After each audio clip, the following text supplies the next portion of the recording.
కుసుమహార.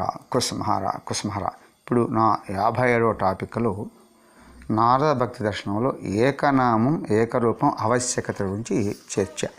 ఇక్కడ చూడండి, స్వామి హరిదాస్, ఇతహర్యంస, గోపాల్ భట్టాచార్య మొదలైన మహాపురుషులు ఆరాధించిన శ్రీ విగ్రహాలు చాలా శక్తి సంపన్నమైనవి. మహాపురుషులు ఆరాధించిన రూపాలను ఉపాసించాలి. నీ సంకల్ప బలాన్ని గర్వించకు. నీ సంకల్ప బలం చేత పరమాత్మకు వేరే రూపం ఇచ్చామని అనుకోకు. అలాగే మన పుష్పనాథ భక్తుడైన ప్రముఖుడైనటువంటి ఎన్సి ఘోష్, అంటే నారాయణ చంద్ర ఘోష్ మెజోదాద్ అంటారు. ఆయన కూడా గొప్ప లాయరు. శ్రీకృష్ణ విగ్రహాన్ని ఆరాధించి అనేక లీలలు మనకి చూపించారు. ఆ విగ్రహం చేసిన లీల అద్భుతం. దాంట్లో ఒక దోమదార లీల ఏమిటంటే, శ్రీ నారాయణ చంద్ర ఘోష్ ఆయనకి సేవ చేసి నిద్రపోతుండగా ఈయనకి నిద్ర పట్టలేదు. అనేక దోమలన్నీ కూడా ఈయన్ని కుడుతూ ఉన్నాయి. ఏమిటని ఆలోచించి తను ఆరాధించే గోపాలని పై మేడ మీదకి వెళ్ళి చూస్తే దోమతల వేయలేదు ఆ కృష్ణ విగ్రహానికి. అంతే, చూసారా, అద్భుతం. కాబట్టి పరమాత్మ రూప నామ గుణ చింతన చేయి. శాస్త్రాలోచపడిన మృదువైన దయాస్వరూపుడైన సర్వజ్ఞుడైన సర్వశక్తిమంతుడైన పరమాత్మ గుణములను మననం చేయి. ఆ లీలాకథలను విను, ప్రభావము నమ్ము. అందుకే చెప్తాడు అరణాథ్ తన పాలార్నాథ్ లెటర్ 1 పేజ్ 1 లెటర్ 7లో గుణకీర్తనము నామశ్రవణం తప్ప మరి ఏమున్నదయ్యా. కాబట్టి చూడండి, ఇక్కడ ఈ మహాత్ముడు చెప్తున్నాడు, నేను ఒక సజ్జను చూశాను. వారు తమ గదిలోని పరమాత్మని 20 లేదా 22 రకాల ఫోటోలు పెట్టారట. విష్ణువు, శివుడు, దుర్గా, హనుమంతుడు, ఇలా ఎందరో ప్రతి ఒక్కరి నామము మంత్రం 2 మాలలు చొప్పున చేస్తుండేవారు. ఎవరి నామ జపం మానితే ఎవరి కోపం వస్తామని ఆయనకి వారికి భయంగా ఉండేది. ఆ చంచలత్వమే వారిని సంసారంలో బందీని చేసింది. ఒకే రూపం ఒకే నామం ముందు నిష్ట లేకపోవడం అతని పతనానికి కారణమైంది. అందువల్ల భక్తిని చంచలం చేయకు. మన హరినాథ్ కూడా చెప్పాడు ఏమిటంటే, ఒకే రూపం ఒకే నామం చేస్తే ఫలం ఎక్కువగా ఉంటుంది అని. ఎందుకంటే మన నాడుల్లో గాడి ఏర్పడుతుంది. నరాలు వేరు, నాడులు వేరు. నరాలంటే మనకు బయటకు కనిపించేవి. నాడులు అంటే it connected to subtle body, సూక్ష్మ శరీరాన్ని కనెక్ట్ అయి ఉంటుంది. ఆ నాడిలో మనం నామస్మరణ అనవర్థంగా ఒకే నామం చేయగా ఎలా ఏర్పడుతుందంటే ఒక గాడి ఏర్పడుతుందంట. అంటే ఎలాగంటే, ఒక చీమ ఒక నల్లబండ మీద ప్రాకుతూ ఉండగా మనకి అతి సూక్ష్మ దారి ఏర్పడుతుంది. అట్లాగే ఒకే నామం ముందు నిష్ట ఉండాలి. ఒకే నామం ముందు నిష్ట లేకపోవడం అతని పతనానికి కారణమైంది. అందువల్ల భక్తిని చంచలం చేయకొని చెప్తున్నారు. కాబట్టి ఇక్కడ ఏమంటున్నాడు, నా యందు స్థిరచిత్తం కలవానికి నా యొక్క ఉత్తమ పరంధామము లభిస్తుందంటాడు పరమాత్మ. కాబట్టి యద్గత్వ నన్నివర్తంతే తద్ధామం పరమా మమ అంటున్నాడు. కాబట్టి ఇక్కడ మనం ఏంటంటే, మనకు ధనం లభించడం, శుభం జరగడం భక్తి యొక్క ఫలం కాదయ్యా. అవి కర్మ ప్రకారం వస్తుంటే పోతుంటాయి. వాటి యందు నీవు చింతించకు అంటున్నాడు. కోరికలు తీరడం ముక్తి కూడా కాదు, భక్తి ఫలం కూడా కాదు. పరమాత్మ యొక్క దర్శనం కూడా భక్తి ఫలం కాదు. ఏమిటి, భక్తి ఫలితం భక్తియే అంటున్నాడు. చూడండి, కాబట్టి సర్వదా ఏం కోరిక, భక్తి అందే రమించడం, అదే మహత్పర తత్వం అంటున్నాడు. భగవంతుడు కనిపించినా ఇదే రూపం చింతన చేయాలి, ఈ నామమే జపించాలి, అదే లీల చింతన చేయాలి. అంటే భగవద్ దర్శనం అయిన తర్వాత కూడా కృష్ణనామం విడవరాదని చెప్పాడు. కాబట్టి పరమాత్మ దర్శనం ఈ విశ్వాసాన్ని ఇంకా దృఢపరుస్తుంది. అందువల్ల ఈనాడు నువ్వు చేసేది విడవకు, ఇది మిథ్య కాదు. నీవు ఈనాడు చేస్తున్నటువంటి సాధన సత్ఫలితాన్ని ఇస్తుందని నీకు నమ్మకం లేకపోతే అది నీకు ఈ సాధన మార్గంలో ఏ విధంగా సహాయం చేస్తుంది? ఈ అపనమ్మకం ఈనాటిది నీ సాధన అవమానం. కాబట్టి ఆయనే కావాలని చింతన అవతలకు అంటున్నాడు. అది ఒక మహామంత్రం అంటున్నాడు. ఆలయంలో కూర్చొని నేను చాలా పాపిని అని నీవు అనుకుంటే పరమాత్మ నవ్వుతాడట.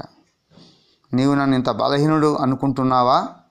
నా ఎదుడికి పాపం వచ్చి నేను పాపాన్ని అని చెప్పే ధైర్యం చేస్తుందా? పాపం నా ఎదుడికి రాలేదు. ఎందుకంటే నీ నోటితో రామ్ రామ్ అనే మాట వస్తేనే చాలు, పాపాలని భస్మం అయిపోతాయి. నీవు పాపివి కాలేవు. నేను పాపిని అనుకునే బదులు ఇంకొకసారి భగవన్నామం చేయకూడదా? ఎంత అద్భుతంగా చెప్పాడు. రామ్ రామ్ అంటే రామ్ అనేది అగ్నికి సంబంధించినటువంటి బీజం. ఇక దగ్ధం అయిపోయినాయి. ఇక మళ్ళా పాపాలు తిరగకుండా అనగానే నోరు మూసేస్తుంది. కాబట్టి భగవన్నామం చేస్తే పాపం పోయిందని ఎందుకు అనుకోవు? అంటే నీకు భగవన్నామంపై విశ్వాసం లేదన్న మాట. ఇంకా రావు పోయినాయి అనుకోవాలా, అంతే. That's all. యద్భావం తద్భవతి. మహాప్రసాదే గోవిందనామ్ని, అది మహాప్రసాదం అయ్యా. మహాప్రసాదే గోవిందనామ్ని బ్రాహ్మణి వైష్ణవే స్వల్ప పుణ్యవతాం రాజన్ విశ్వాసో నైవ జాయతే. సో పుణ్యహీనులకు భగవత్ప్రసాదము, భగవన్నామం, బ్రాహ్మణుడు భగవంతుడిపై విశ్వాసం ఉండదు. కాబట్టి మనం ఎప్పుడూ కూడా భగవన్నామం చేసాం, పాపాలు రావు, పోయింది అనుకోవడమే, దగ్ధం అయిపోయినాయి, కొత్త పాపాలు చేయకుండా ఉండడమే, అంతే. దట్స్ ఆల్ కుసుమహార. కాబట్టి భక్తి శాస్త్రాన్ని మననీయాని అంటున్నారు. అనుకూలమైన వాదంతో అంటే భక్తులతో కలిసి భక్తి శాస్త్రం అధ్యయనం చేయి, మననం చేయి. శాస్త్రానుకూలమైన యుక్తులు మనసులోకి రావడమే మననము అంటున్నారు. కాబట్టి భగవన్నాథ సారం అంతా కూడా మనసులోకి రావాలి, అదే మననం.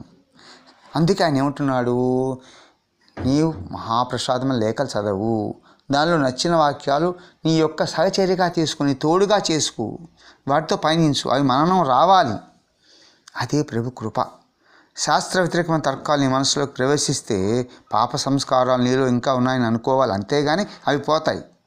శాస్త్రమును ఖండించే బుద్ధి పాపిష్టిది, ఇది నిజమా అవునా కాదు అనద్దు.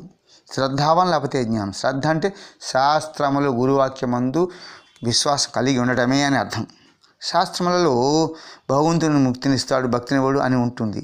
నీవు ఈ విషయాన్ని తర్కిస్తూ పోతే ముక్తి ఉండదు, భక్తి ఉండదు. బుద్ధిలో పాపవాసన ప్రవేశం జరుగుతుంది అంటున్నాడు. రాజుగారి జైల్లో ఒక బందీ ఉన్నాడట. చూడండి ఎగ్జాంపుల్. రాజుగారు అతన్ని వదిలివేయాలా లేక తన రాజభవనంలో ఉద్యోగం ఇవ్వాలా, ఏది రాజుగారు మంచిది అనిపిస్తే ఆలోచిస్తే అతను వదిలివేయడం రాజుగారు మంచిది. ఆ విధంగా భక్తి సేవ లాంటిది. ఎంతో విశ్వసనీయమైన వానికి బాధ్యత ఇవ్వబడుతుంది అంటున్నాడు. కాబట్టి చూడండి, క్వశ్చన్ ఒకటి, తత్వజ్ఞాన అంటే ఏంటి? భగవత్ జ్ఞాన దృష్టితో ఒకసారి వృత్తి బ్రహ్మాకారం అయిపోయింది, మనసు అంతా అదే ఆకారం అయిపోయింది. ఇక అవిద్య నివృత్తి అయిపోయింది, ముక్తి లభిస్తుంది. అంటే ఈ విధంగా మనకు ముక్తి లభిస్తే ఇక నిరంతరం భగవత్ స్వరూప చింతన సాధ్యమవుతుంది. ఎలాగంటే అటువంటి భక్తుడు భవిష్యత్తు గురించి మరలా చింతించాడు, వెనుకకు జరిపోయిన అనుభవాల గురించి విచారించాడు. వర్తమానం నీ చేతిలో ఉంది, అది బ్రహ్మానందమై నిమగ్నుడై ఉంటాడు. ఇది జీవన్ముక్తి యొక్క స్థితి, దుర్లభమైనది అంటున్నాడు. తత్వజ్ఞానానికి ముందు ఎప్పుడైతే మల విక్షేపణ సంపూర్ణంగా నివారించి లెస్సగా మనన నిధి ధ్యాస చేసి ఉంటారు, అంటే లోపల నిధి అయిపోయింది అక్కడ, అది ఎప్పుడు తలిస్తే అప్పుడే వస్తుంది. నిధి, ట్రెజర్ అంటారు దాన్ని, ధనం, మానసిక ధనం. అటువంటప్పుడు ఈ స్థితి అంటే జీవన్ముక్తి ప్రాప్తిస్తుంది. ఇది ప్రాప్తించకపోతే జీవితం అంతా సంసారలాగానే గడపాల్సి వస్తుంది అంటున్నాడు. ఈ జీవన్ముక్తి గురించి హర్నాథ్ ప్రభు పాగల్ హర్నాథ్ 1 లెటర్ 10 బాగా చెప్పారు, వినండి, వివరిస్తాను. కుసుమహార హర్నాథ్ ప్రభు అంటున్నారు, ఈ జగత్తును అంటే నువ్వు చూసే జగత్తు కేవలం జగత్తేనని ప్రేమించకు. ఎట్లా ప్రేమించాలంటే జాగ్రత్త చూడండి, ఈ జగత్తు కృష్ణుని చెందినదని భావించు, ప్రేమించు. అలా అయితే ఇక హింస ద్వేషం అనే కలగనే కలవు. ఇది ఆయనది కదా, మనం ఎవరు? టూల్, ఆయన సేవకులం. కాబట్టి మనకి ఈ హింస ద్వేషం అనే మనసులో చోటే ఉండదు అప్పుడు జగత్తు ఆయనది అనుకున్నప్పుడు. ఎందుకంటే ఒక వస్తువు ఇతరులది అనే భావన గమనిక ఉన్నంతకాలం ఆ వస్తువు మన సొంతమనే భావమే రాదు, మమత్వం ఏర్పడదు. ఎందుకంటే జగత్తు కృష్ణుడిది కదా. అలాగే ఉదాహరణ కూడా చెప్పారు. అలకాపరి వాళ్ళంట ఈ యొక్క మందలను తోలుకొని వచ్చి పచ్చిక బీటులోకి వెళ్ళిన తర్వాత వారు ప్రతి ఒక్కరూ కూడా తమ అప్పగించబడినటువంటి గొర్రెలను, పశువులను తనవిగానే భావిస్తాడట. మాట్లాడతాడు, రై నావు నిడితోలరా, నావుకు బాగుండలేదురా, నావు దూరాన్ని పెట్టిందిరా అంటూ వాళ్ళు తమలో తాము చెప్పుకుంటూ ఉంటారు. తాత్కాలికంగా నోటితో తమవే అనుకుంటున్నారు, కానీ ఆ ఆవులు దూడలు నిజాన్ని తమకు కావని వాళ్ళ హృదయాంతరాలలో తెలుసు అంటున్నారు. అట్లా ఈ జగత్తు అంతా ఎవరిది? కృష్ణుడిది అనుకుంటే మంది కాదనే భావన వైరాగ్యం మొలిచిందా చాలు, అందుకని వాటి మూలంగా పిల్లలకు ఆనందంగానే బాధగానే ఏది ఉండిపోదు. అట్లా చూడండి ఎంత భావన, చక్కటి భావన అండి. ఈ భావనకి కానీ ఖర్చులు అయితే పరిచే భావన భావన భావన ఈ భావన గీత గీయటాన్ని మనకేమిటి, భావ దారిద్ర్యం ఉండదు, భావ సంపద. అదేవిధంగా ఇక్కడ ఉన్న సమస్తం ప్రతి ఒక్కటి కూడా ఆ కృష్ణుని చెందినదే అని మన ప్రాణాలు గ్రహించాలా. అది అది అది అప్పుడు ఆ వస్తువు తండ్రి అని చెప్పుకుంటున్నా దానివల్ల జీవికి ఆసక్తి మమత్వం ఉండనే ఉండదు. ప్రాణం పట్టు ఎక్కువ. అంత్యకాలంలో ఈ భావం ఉంటే, ఇదే ప్రాణాన్ని పట్టుకుంటే ఇంకా మనకేముంటుంది, అదే సన్యాసం, ఆత్మ సంయమనం ఇత్యాదిగా అంటుంటారు. అంటే మనో బ్యాలెన్స్. ఈ ఆలోచన ద్వారా జీవులు ముక్తులు అవుతారట. చూడండి ఎంత ఆలోచనే. మీ భార్య బిడ్డల్ని మీ దగ్గర ఉంచుకోండి, ఎవరికి ఇవ్వక్కర్లా. కానీ ఎవరిది అనుకోమన్నాడు, ఇది కృష్ణుడిది అనుకోమన్నాడు. అలాంటి అనుకోవడానికి నష్టం ఏమిటి? అందుకని ప్రతి స్వతంత్రంగా భావించు అని అంటాడు, ఎన్నిసార్లు చెప్పారు. కాబట్టి ఇలాంటి ఆలోచనల సద్భావాల పోషణ తరంగాన్ని జరగాలి. అలా ఆలోచన అలా ప్రవర్తించగలిగిన వారు జీవన్ముక్తులు. అందువల్ల ఎప్పుడు ఈ భావంతో జీవించాలి. ఎంత బాగా చెప్పిన చూడండి. ఈ రకంగా జీవితం గడిపేందుకు ప్రయత్నించవయ్యా అంటూ పరోపకారం చేస్తుంటే కూడా అహంకారం రాదు. ఇక నేను చేశాను, ఇంతమందికి భోజనం పెట్టాను. ఎందుకు వస్తుంది? సేవ ఎవరిది? ఆయన సొమ్ము ఆయనకి ఇచ్చావు, వాళ్ళకే ఇచ్చావు. కాబట్టి మన ఎవరు? ఒక మధ్యవర్తులం, ఒక సేవకులం అంతే, ఒక లూజ్ టూల్స్. ఇక అహంకారమే రాలేదు అంటే నేను చేశాననే భావం లేదు, అభిమాన శూన్యుడు అవుతావు. నీకు లోపల ఏముండదు, ఇక పుణ్యం లేదు పాపం లేదు, ఇక జన్మతో పని ఏమిటి నీకు? అది అభిమాన శూన్యత అంటే. కాబట్టి నిరభిమానం అయ్యావంటే అభిమాన శూన్యుడే నితాయి కృపకు పాత్ర అవుతాడు. చూడండి, ఆహాహా, బ్యూటిఫుల్ బ్యూటిఫుల్. అభిమాన పిచాచి వీడి భక్తులతో గుమికూడి హరభజన చేస్తుంటే వాళ్ళు ధన్యులట, కృపకు పాత్రుడు అవుతాడట. అలా నితాయిని పొందగలిగితే చైతన్యుడే నీ అరచేతులను వాడు అవుతాడు, అంటే గౌరాంగుడు దక్కుతాడు అని. నితాయి లభ్యమైతే అలాగే అటల్ బిహారీ శారిమ వలె మనం జీవిస్తే హరినాథుడు మన వాడు అవుతాడు, నీ చేతులకు వచ్చేస్తాడు. దాంతితో నీకు నిశ్చింతత నీకు ప్రాప్తిస్తుంది, నిశ్చలమైన ప్రశాంతత ఉండగలుగుతావు. అప్పుడు నువ్వు ఎన్లైట్మెంట్ పొందావు కదా, ఈ యొక్క విజన్ పొందావు కదా, అంత ఉంటున్నాడు హరినాథ్. అప్పుడు నువ్వు కేవలం ఒక్కడే ఆనందం పొందడమే కాదు, నీ మూలంగా నీ ద్వారా అనేక మంది ప్రేమానంతో లభిస్తారు, అనేక మందికి నీవే ప్రేమలు ముంచెత్తగలవు. చూడండి, ఇది ఆయన టూల్గా ఇది కోరుతున్నాడు. ఆయన సేవకుడుగా, ఆయన లివింగ్ రిపోర్ట్గా జీవించే విధానం అద్భుతంగా చెప్తున్నాడు. కుష్మహర కుష్మహర కుష్మహర.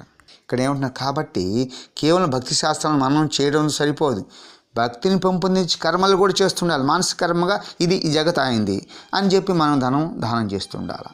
నీ దగ్గర ధనం ఉంటే దాన్ని భగవత్పరం చేయి, లేకపోతే భక్తి వృద్ధి చెందదు, జీవదయ పెరగదు, నామరుచి పెరగదు. కాబట్టి జీవదయ వల్ల నామరుచి పెరుగుతుంది. కాబట్టి నీ దగ్గర ఉన్నటువంటి డబ్బును దానం చేయాలి. ఎట్లా? భగవంతుడిదని ఇస్తూ భగవంతుడి కోసమే చేయి. కాబట్టి భజనలో డబ్బు ఆవశ్యకత ఏమిటంటే, ప్రశ్న ఎందుకు వస్తుందంటే, దగ్గరున్న డబ్బులో లోభ కారణంగా ఖర్చు కాదు. ధనం పట్ల లోభత్వం ఉంటే భగవంతుని పట్ల ప్రేమ ఎలా వృద్ధి చెందుతుందయ్యా? కాబట్టి మేము ఈ పని ఎందుకు చేయాలి? కళ్ళు మూసుకుని భజన చేస్తాము, ఇక మనసులో సోమతనం వచ్చేసినట్టే లెక్క అంటున్నాడు. భావంలో సత్యత్వం రావాలి అయ్యా అంటారు. మేము మనసులోని భగవంతుని తినిపిస్తాము, బయట తినిపిస్తే భిక్షకులు వస్తారు అనుకుంటాం. సరికాదు కాదు. కాబట్టి ఎలాగైతే ఇంటిని మరి శరీరం యొక్క పనులు ధనం మరి క్రియ లేకుండా సంపన్నం కావు, భగవంతుని సేవలు కూడా ధనం మరి క్రియ ఉండవలసిందే, సోమరివి కాకు. భజన చేయడం వల్ల అంతర్యంలో ప్రకాశం కలుగుతుంది, సోమర్తనం వల్ల అంధకారం కలుగుతుంది. సో మనసు పైన ఎలాంటి ప్రభావం భజన వల్ల కలుగుతుందో అలాంటి ప్రభావం కర్మకు చేయకుండా రాదు. కాబట్టి భగవంతుడు నాపై కృప చూపుతున్న ఆశతో జీవితంలో ప్రతిష్టమై ఉండాల్సిందే, అందులో సందేహం లేదు లేదు లేదు. కుసుమహర కుసుమహర కుసుమహర. బ్రహ్మదేవుడు అంటారు, శ్యామసుందరా, ఎవరైతే ప్రతీక్షిస్తారో నీ కృప కోసం, దాంతోపాటు ప్రారబ్ధాన్ని భోగాలను అనుభవిస్తూ మనోవాక్య కర్మలతో మీకు నమస్కరిస్తారు, మీ భక్తి చేస్తారు, వారి ముక్తి పదాన్ని పొందడానికి ఉత్తర అధికారులు అవుతారు. ముక్తి వారి సంతరం అయిపోతుంది. కాబట్టి మనం ఏం చేయాలి? ఒక్క క్షణం కూడా వ్యర్థం కాకూడదు.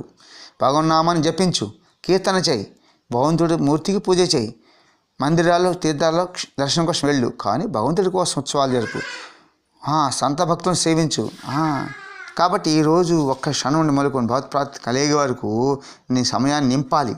కాబట్టి కాలక్షేపం అంటారు. కాదు, కాలం ఎలా గడిచిపోతుందో తెలియదన్నట్లుగా సమయాన్ని నిర్ధారించుకో. ఆ సమయం కోసం ఎదురు చూడు. ఎప్పుడు భగవంతుడు లభ్యమవుతాడో ఎదురు చూస్తూ ఉండు అంటున్నారు కుసుమహర కుసుమహర.